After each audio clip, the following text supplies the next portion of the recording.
یہی شیخ حرم ہے جو چرا کے بیچ کھاتا ہے، گلی میں بوزر دل کے اویسو چادر زہرا، جو کسی نے کہا تھا۔ انہوں نے دینداری کو دکانداری کے اندر بدلی کیا، اور سب سے بڑا مجرم یہی ہے۔ ان کی اپنی زبان کے اندر قرآن ہے، حافظ قرآن ہے، لیکن امی ایمان اور عقیدے کی بات کو نہیں بتاتے ہیں، وہ چھپاتے ہیں، اس کے اوپر پردے ڈالتے ہیں۔ سب سے بڑے گمبد کے یہ پجاری اور رکھوالے ہیں، اور ان کی وجہ سے آج پوری دنیا میں جو اللہ کے عذاب کے کوڑے برس رہے ہیں، وہ انہی مولویوں کی وجہ سے، انہی پیروں کی وجہ سے ہیں۔ اور اللہ تعالیٰ نے اتنی سختی کے ساتھ ان کو قرآن کے اندر پکڑا ہے، کیونکہ یہی وہ لوگ ہیں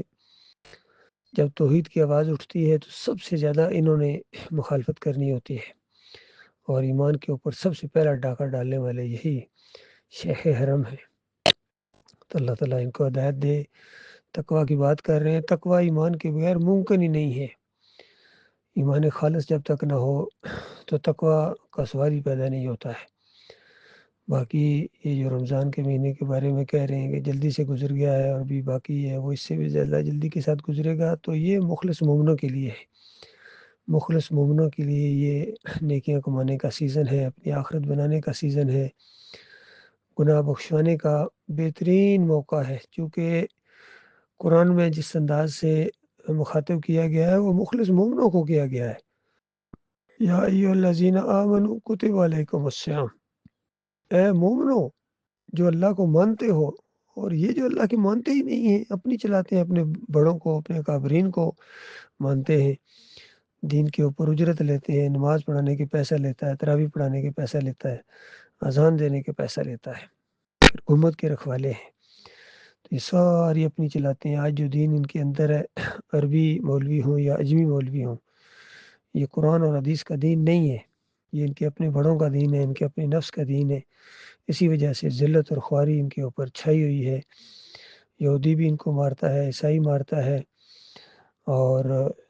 یہ مجوسی مارتا ہے ان کو، آگ کا پجاری مانتا ہے، رافضی مارتا ہے ان کو، اور ان کے اندر کوئی جرت نہیں ہے۔ اللہ تعالیٰ ان کو ہدایت دے،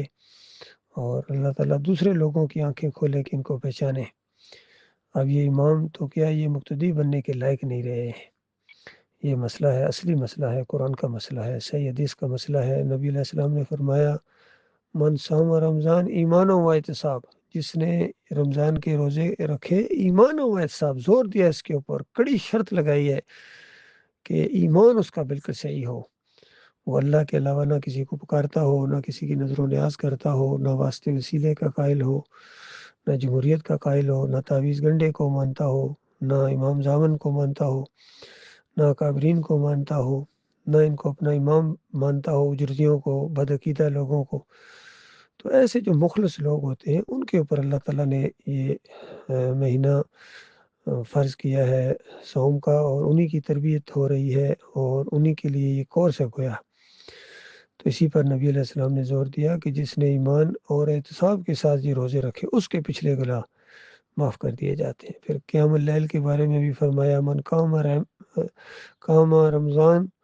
ایمان و احتساب غفر له ما تقدم من ذنبه، کہ ایمان اور احتساب کے ساتھ جس نے قیام اللیل کیے، تراویح پڑھی اور نوافل ادا کیے، اس کے پچھلے تمام گناہ معاف کر دیے جاتے ہیں۔ اور سب سے بڑی بات جو بھی ہے آخری عشرے میں آ رہی ہے لیلۃ القدر، اس کے بارے میں بھی یہی الفاظ آتے ہیں کہ من قام لیلۃ القدر ایمان و احتساب غفر له ما تقدم من ذنبه،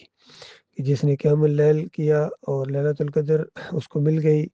یہ 1000 مہینوں کی عبادت سے زیادہ ثواب اس کو ملے گا، لیکن کڑی شرط وہی ہے ایمان اس کا مخلص ہو، اور پھر اپنے اوپر احتساب رکھنے کا اس کا ارادہ ہو کہ آئندہ کبھی وہ گناہ نہیں کروں گا جو پہلے ہو چکے، پوری طرح ندامت ہو، شرمندگی ہو، اور جس کا کوئی ارادہ بھی نہ ہو گناہ چھوڑنے کا، تو اس کے لیے یہ موقع نہیں ہے بھائی، بلکہ جو پوری طرح ارادہ کر لے